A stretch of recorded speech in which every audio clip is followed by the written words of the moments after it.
Well, hello and welcome to Knife Delights. Today we're going to do an open tag response to Rasputin's Castle. You got to check out Rasputin's Castle. What a wonderful channel. Just shows such wonderful knives. And he put out this open tag and it got me all excited. I had time to do it. You know, I was watching his video and I got halfway through it and I says, I'm just going to do this video. So I got to go back and finish watching his.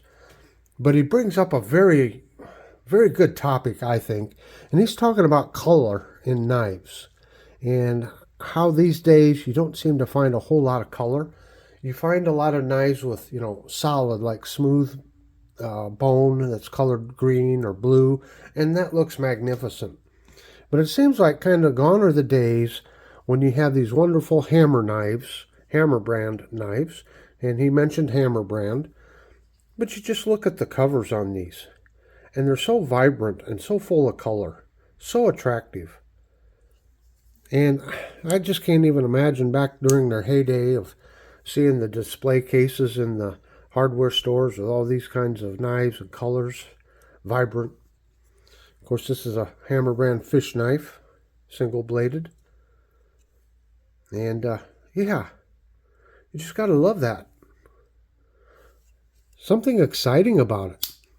And I got another one here. Now this is a toothpick by Hammer Brand.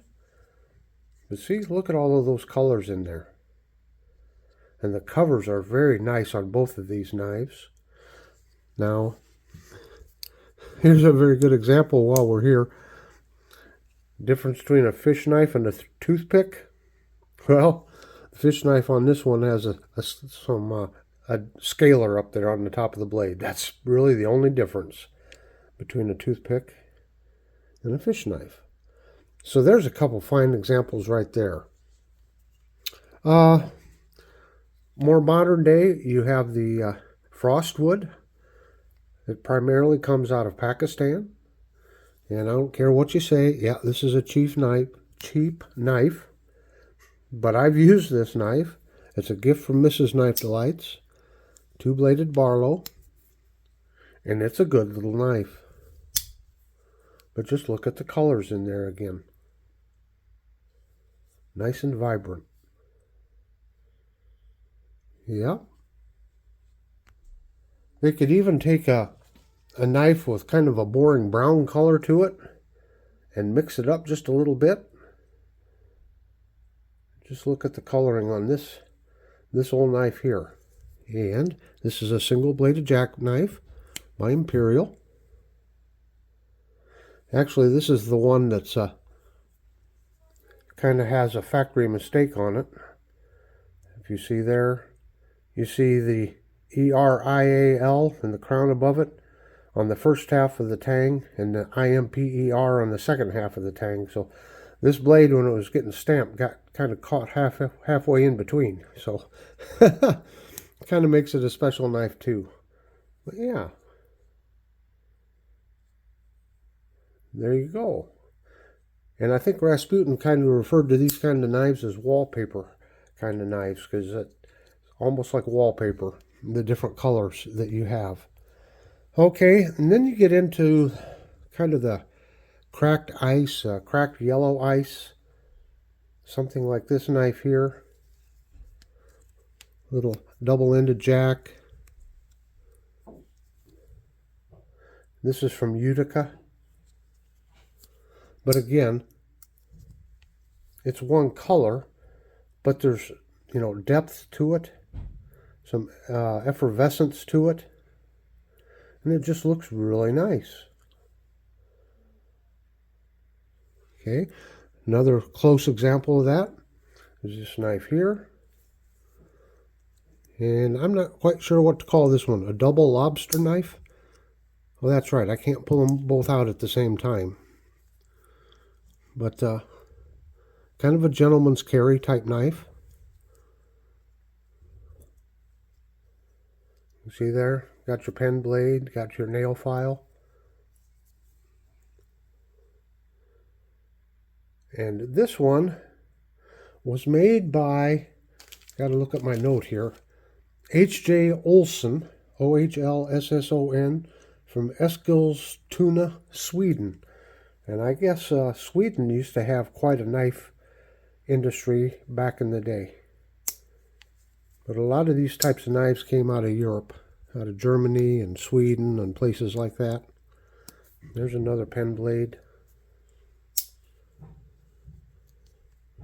Yeah, I think this one has three pen blades and one nail file.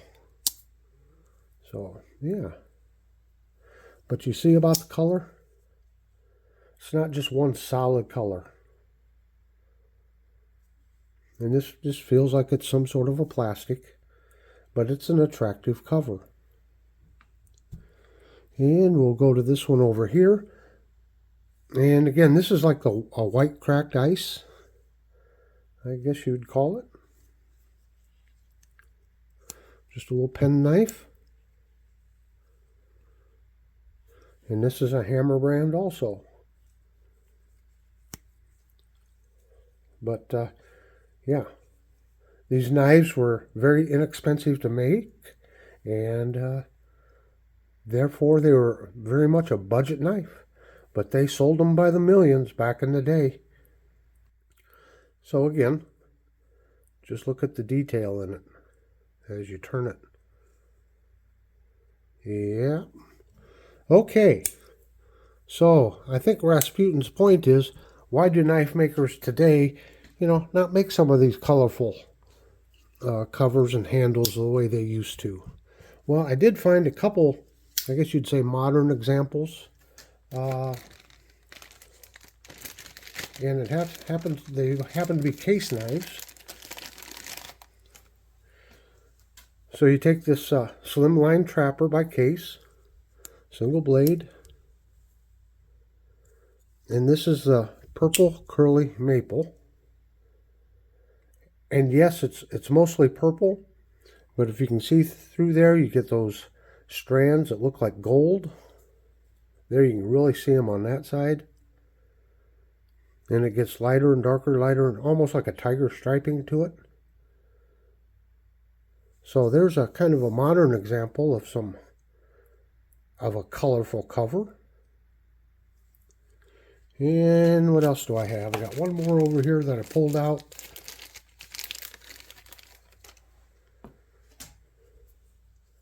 And this is the medium Texas Jack, smooth bone with the ultraviolet.